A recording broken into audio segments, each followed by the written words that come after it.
Welcome to Curiosity, the podcast where science meets wonder. Join us as we explore the fascinating, the innovative, and the unexpected, from the secrets of the cosmos to the marvels of everyday life. Each episode takes you on a journey to uncover the knowledge and stories that fuel our endless quest for understanding. Let your curiosity guide you.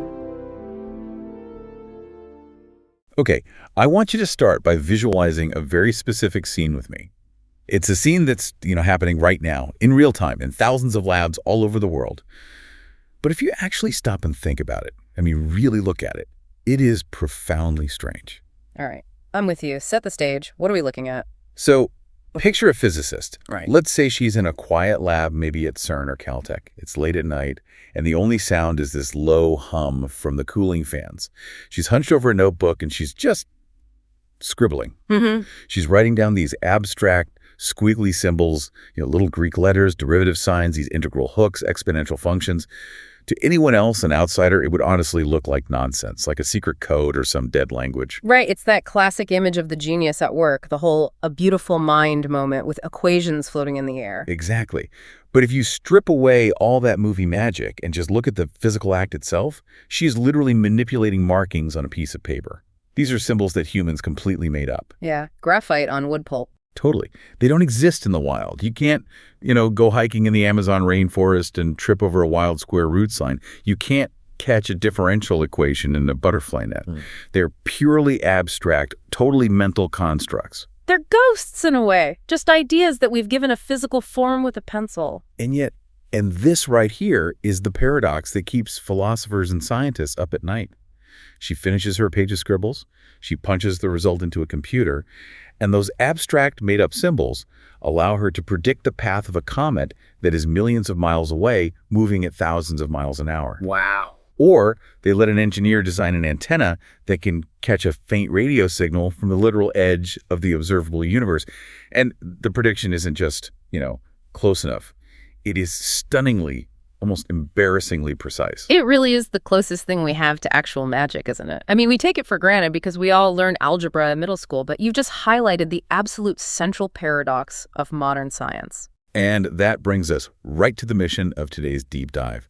We are pulling from a really fascinating stack of philosophical and scientific literature to try and answer one massive question. And it's a question that sounds simple at first, but the more you pull at the thread, the more it just unravels our entire understanding of reality. And that question is, why does it work? Why do these abstract human scribbles describe the physical universe so perfectly? This is what the Nobel Prize-winning physicist Eugene Wigner famously called the unreasonable effectiveness of mathematics in the natural sciences. And I just love that word he chose, unreasonable. It's the perfect word choice. It really is. It suggests that there's no logical guarantee that the universe should have to follow the rules of a system we just, scribble down on paper. Right. It implies that we're somehow getting away with something, that the match between the patterns in our minds and the patterns of the cosmos is just, it's too good to be true.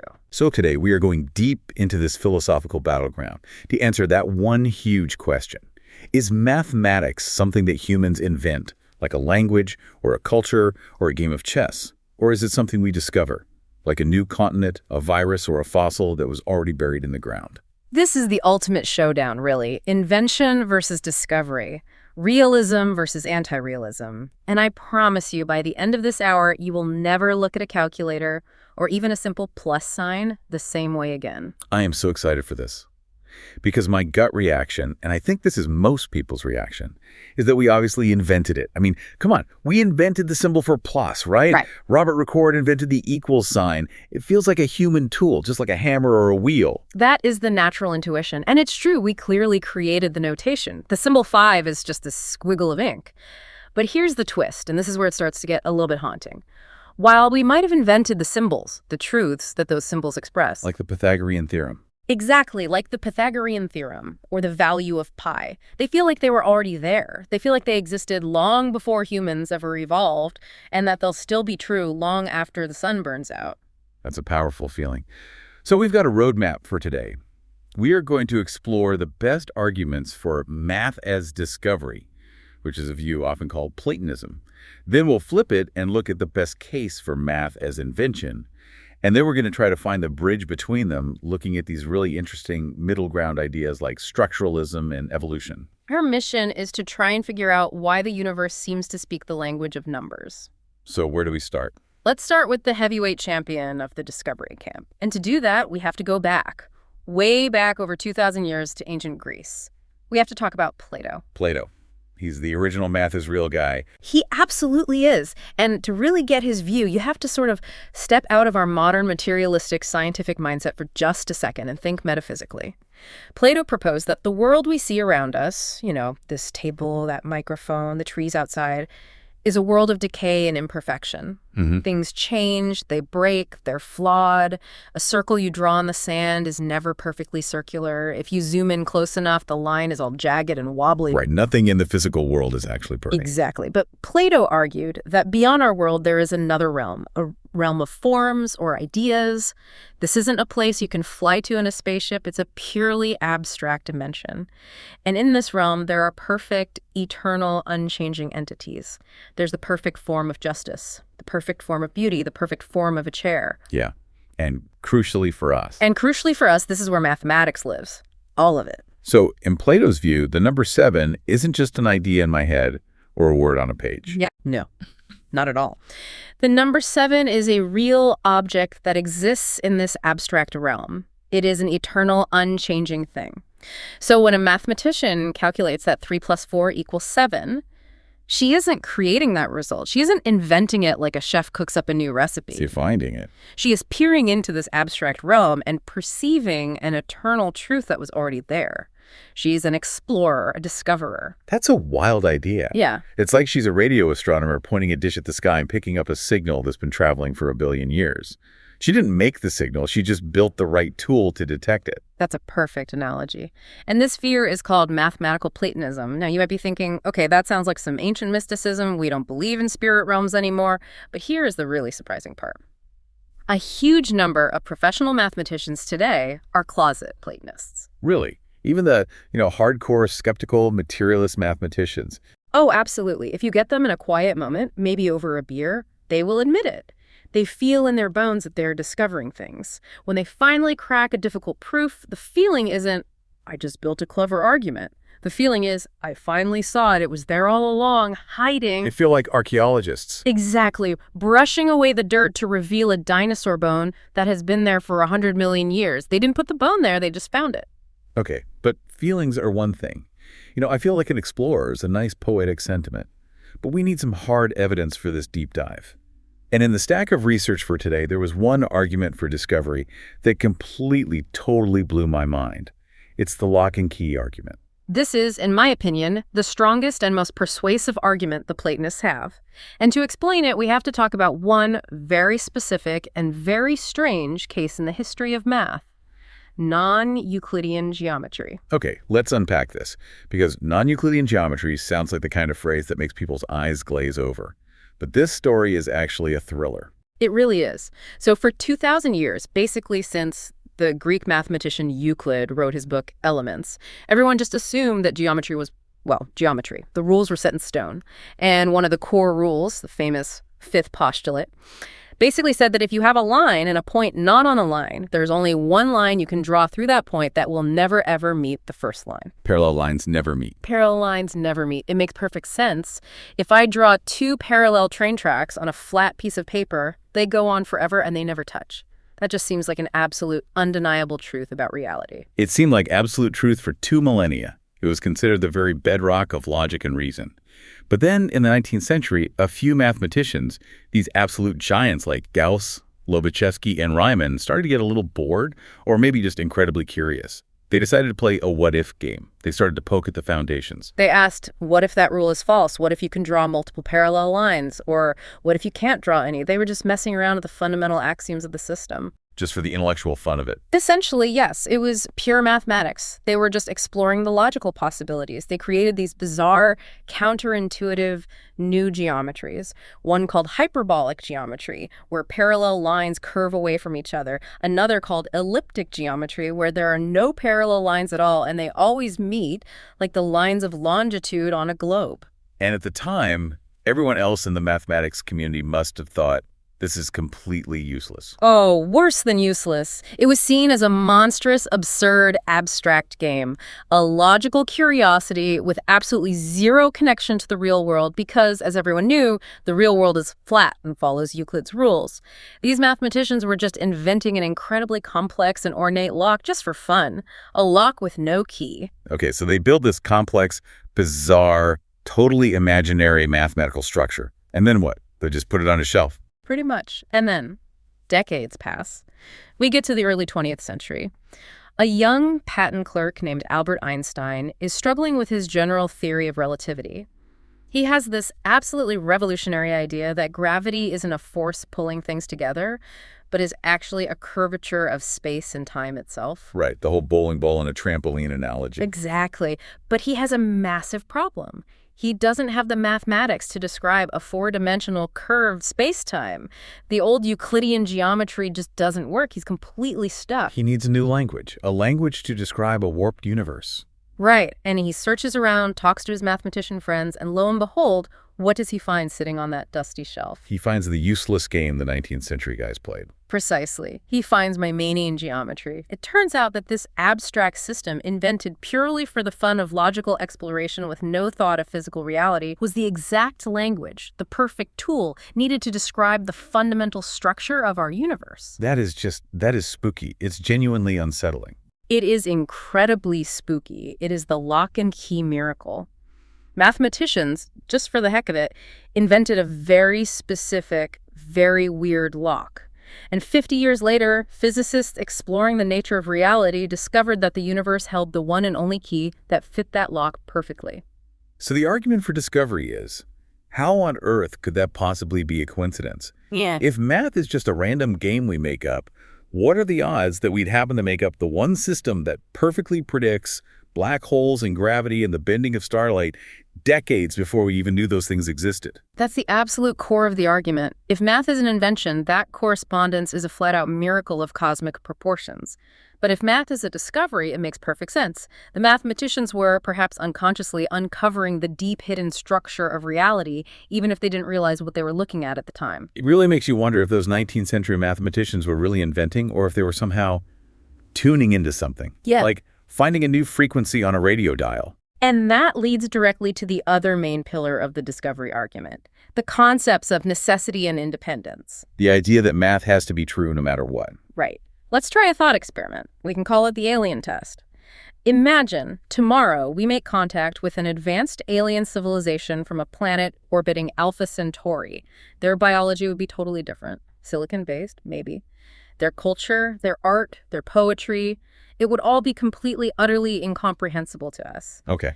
But the Platonist argues that if they have science, if they have technology, they must have the same mathematics as us. So they would know that pi is 3.14159. They might use a different symbol for it. Yeah. They might use a base 12 number system instead of our base 10. But the fundamental ratio of a circle's circumference to its diameter will be identical, down to the last decimal place. They will have the Pythagorean theorem. They will have discovered prime numbers. Because those things aren't cultural artifacts. They are, what's the term, mind independent.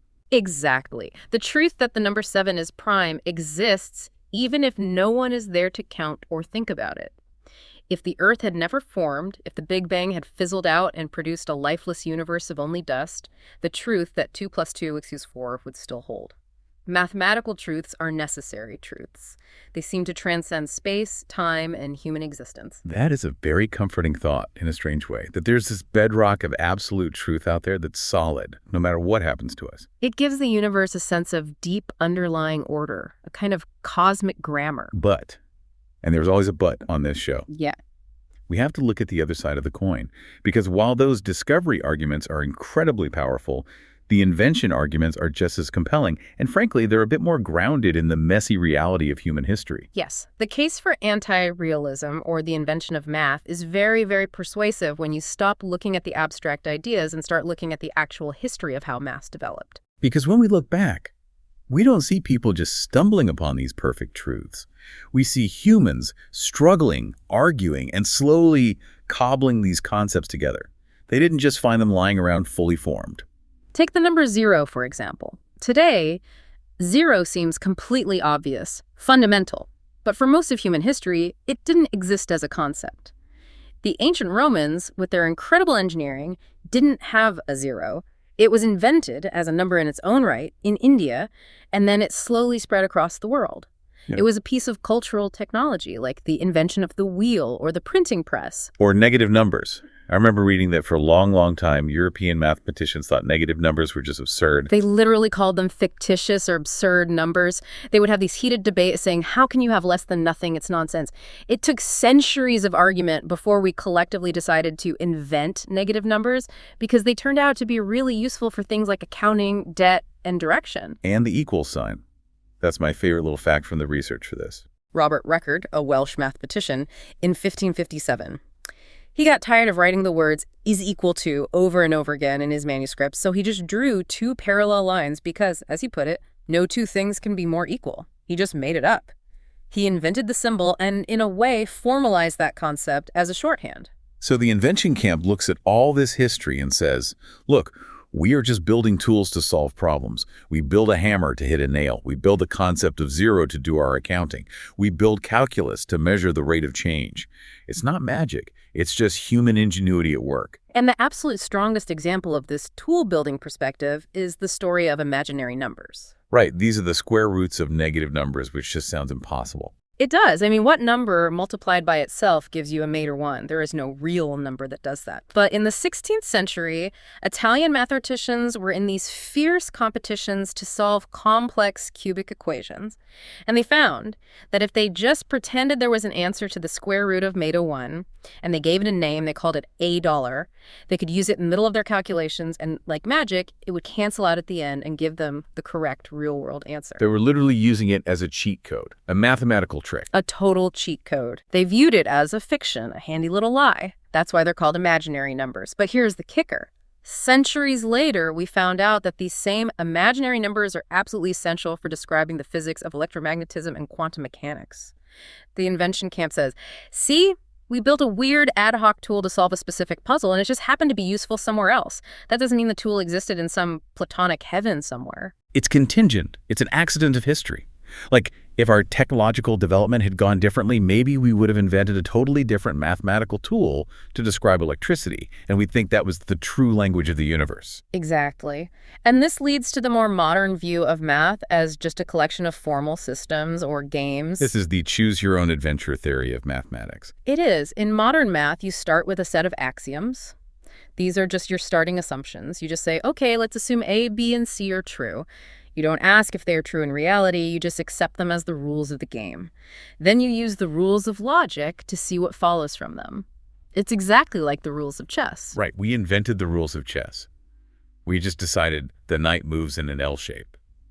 There was no truth about L shapes we discovered in nature. We did. And if we had decided that the knight moves 3 spaces forward, it would just be a different game. Math, according to the formalists, is just a huge collection of these games.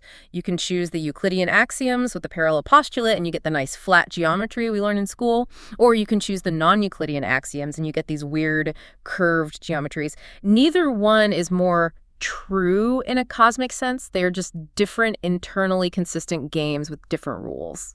So asking is math true is kind of like asking is Monopoly true? Or is baseball true? That's a great analogy. It's consistent within its own rule book, but that doesn't necessarily mean that pass, go, collect $200 exists in Plato's realm of forms. There's a fantastic quote from John von Neumann, the famous physicist and mathematician, that I think just sums this all up. He said, if people do not believe that mathematics is simple, it is only because they do not realize how complicated life is. I love that quote. The implication is that math is a radical simplification. It's a model we build. We deliberately strip away all the insane complexity of the real world, all the messiness, the emotions, the friction, the chaos, and we create this clean, simple toy world of numbers and shapes to play in because it's the only way we can get a handle on anything. And there's even a sort of social construction argument that goes a step further, right? Yeah. That our math is fundamentally dependent on our culture and our biology. Yes. This is a really interesting critique. Consider the most basic thing, counting. We say $1 plus 1 equals 2 up to. Why? Because we evolved in a world of discrete, solid objects. One rock plus another rock makes 2 rocks. But what if we were an intelligent species that evolved in a universe made entirely of fluids? Like if we were intelligent jellyfish living in the atmosphere of a gas giant or something. Exactly. If you take one cloud of gas and you add it to another cloud of gas, you don't get two clouds. You get one bigger, more diffuse cloud. If you take one cup of water and add it to another, you get one bigger puddle. In a fluid universe, the core axiom that one object plus one object equals two objects might not be the basis of their mathematics at all. Oh, wow. They might have developed a mathematics based on volume or density or viscosity blending. So our math, from this perspective, expresses a deeply ingrained human commitment to seeing the world as being made of separate things. That's tripping me out. Huh. So the statement $1 plus 1 equals 2 isn't some universal objective truth. It's a truth about how we, as primates on planet Earth, have evolved to perceive the world. That is a social constructionist argument in a nutshell. Math is a map drawn by humans for humans to navigate a human world. It's not the territory itself. Okay, so we have a serious tension here. On one side, we've got the Platonists, the discovery camp, saying, look at the miracle of Einstein. Math predicts comets and black holes. It must be discovered. And on the other side, we have the anti-realists, the invention camp, saying, look at the history of zero and imaginary numbers. We made it all up like a game of chess. It must be invented. And the really frustrating part is that both sides have what feel like slam dunk arguments. The phenomenology, the actual feeling of doing math, it just screams discovery. But the genealogy tracing the actual history of math, it screams invention. It feels like an impossible contradiction. So how do we fix this? Is there a way to reconcile them? Can they both be true somehow? I think we can, and to do it, we need to introduce a couple of more sophisticated middle ground ideas to try and bridge this gap. The first one is a really elegant concept called structuralism. Okay, let's unpack structuralism. Does this go back to the chess analogy? It absolutely returns to the chess analogy, but with a really important philosophical twist. Structuralism says this: math isn't really about objects at all. The number 3 isn't a ghostly thing floating in Platonic space. Math is about patterns, relationships, and structures. What does that mean in practice? Okay, let's go back to chess. We've established, did we invent or discover chess? We invented the rules, for sure. Correct. We invented the axiom, knights move in an L. But once we had invented that rule, did we invent the fact that it is impossible to force a checkmate with only a king and 2 knights against a lone king? No. That's a deep consequence of the rules we set up. Even if the person who invented chess didn't know that fact, it was always true within that system they created. You have to discover that. Exactly. That's the key. So mathematical structuralism argues that we invent the axioms, we create the framework, we set the rules of the game. But once that framework is set, we then have to go in and discover the truths that necessarily follow from those rules. Oh, I really like that. That solves the feeling problem for me. The feeling of discovery is real, but it's discovery within a human-made system. Right. So we, as a culture, invented the system of natural numbers and the rules of arithmetic, but then we had to go and discover that there are an infinite number of prime numbers within that system. We didn't decide that. The structure we built decided that for us. So it's a mix. The starting point is invention. The exploration of that invention is discovery. Precisely. We build the castle, but then we have to explore all the rooms and corridors to see what's actually inside and how they connect. Okay, that feels like a huge step forward. But it still leaves one big loose end, the whole unreasonable effectiveness problem. Why does the castle we just happened to build match the architecture of the universe so perfectly? Why does the chess game we made up describe gravity? This is the final piece of the puzzle. And to solve it, we need to bring in an idea from a different field entirely. It's called evolutionary epistemology. Those are some fancy words. What do they mean? It just means looking at our knowledge, epistemology, as a product of our biological evolution. The question is, why do we have the math we have? The answer is because our brains evolved over millions of years inside the specific universe. Wouldn't evolve in a vacuum or in some other different universe with different laws. We evolved in a world that has stable objects, 3 spatial dimensions, a consistent flow of time, and cause and effect. If any of our early ancestors had invented a logic or an arithmetic that didn't match reality, if they thought one saber-toothed tiger plus another saber-toothed tiger somehow equaled 0 saber-toothed tigers, well, they would have been eaten. Right, they wouldn't have passed on their genes. So we are biologically hardwired to invent mental systems that mirror the fundamental regularities of our environment. We naturally invent Euclidean geometry because we evolved on a mostly flat-looking savanna. We naturally invent arithmetic because we needed to count fruit on a tree and predators in the grass. The unreasonable effectiveness isn't some spooky miracle, it's a direct consequence of our survival. We invent tools that work because we ourselves are products of the very reality those tools are designed to describe. Exactly. So if we lived in a completely chaotic, non-logical universe with no stable patterns, we wouldn't be here having this conversation about it. The very fact that we exist to ask the question implies that our minds are, at some level, tuned to the frequency of the universe. that connects all the dots beautifully. We invent the frameworks of math, but we are biased inventors. We are evolutionarily biased toward inventing things that reflect the truth of our environment. We are inventing maps, but we're drawing them while standing on the territory, and our eyes have evolved specifically to see that territory clearly. That's a fantastic way to put it. Okay, so this synthesis feels really solid, but what does this all mean for us now in the real world? Why does it matter if math is invention or discovery or this hybrid? Let's talk about the implications. Well, it matters a huge amount for a field like physics. Think about the biggest goal in fundamental physics, the search for a theory of everything. If you are a hardcore Platonist, a realist, you believe that math is literally the source code of the universe. You believe physicists are uncovering the actual, final, true laws that are running the simulation we call reality. So you just keep digging deeper into the existing mathematics, looking for more and more elegant equations. Right. But if you're an anti-realist, what they call an instrumentalist, you believe math is just a useful map. And the crucial thing is the map is not the territory. It implies that our current theories of physics, like string theory or quantum mechanics, might just be useful fictions. It might mean we need to stop looking for beautiful equations and start looking for something messier or radically different, a completely new kind of map. It fundamentally changes the strategy of how you do science. Absolutely. And it has huge implications for how we think about artificial intelligence. Oh, this is a great point. Yes. Because AI, at its core, is just a math and logic machine. It is. Now, if math is just a formal game, just manipulating symbols according to a set of rules, like we discussed, then an AI should eventually be able to do it far better than any human. It should be able to prove every theorem and solve every conjecture just by crunching through the possibilities. Because it can compute trillions of times faster than our brains.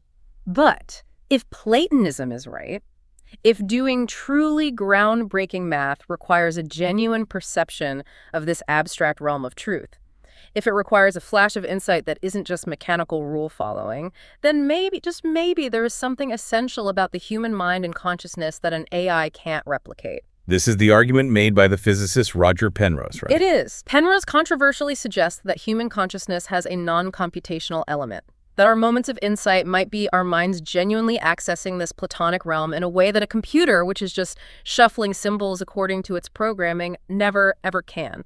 If discovery is real, then insight is a real phenomenon, not just a metaphor for rapid data processing. That gives me chills. The idea that our minds are, in some way, touching a different dimension of reality when we have one of those aha moments. It directly connects the mystery of math to the mystery of consciousness. They might not be two separate problems. They might be two aspects of the same deep mystery. And finally, that brings us to the biggest question of all, the deep metaphysical one, the big what actually exists. If Platonism is true, if math is discovered, then reality is so much richer and stranger than we think. The contents of the universe aren't just atoms and energy and empty space. The universe also contains these abstract, non-physical objects. The number pi is just as real as the moon. Wow. But if invention is true, if we made it all up, Then only physical things exist, and numbers are just useful fictions. They are in the same category as Sherlock Holmes or Batman or the rules of Monopoly. They were powerful stories we tell ourselves that just so happen to help us build bridges and predict comets. I feel like we have circled this entire mountain and seen it from every possible side.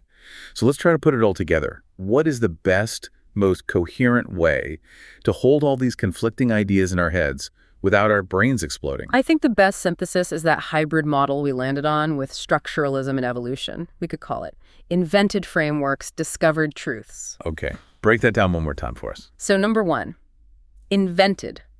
We, as humans, create the languages, the symbols, the notations, and the axioms. That is the creative cultural act. Number two, discovered. Once we create those frameworks, the relationships and consequences within them are objective, necessary, and waiting to be found. We explore the landscape that we build. And number 3. Number 3, effective.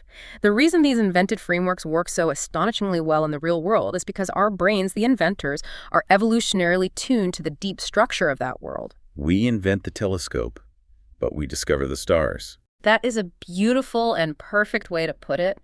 And because we are made of star stuff, to borrow a phrase from Carl Sagan, the telescope we invent is naturally and wonderfully suited to see the stars. Speaking of Sagan, he had a great quote about this, didn't he? He did. He said, "Mathematics is the language reality uses to describe itself," which is just so elegant. And what about Penrose?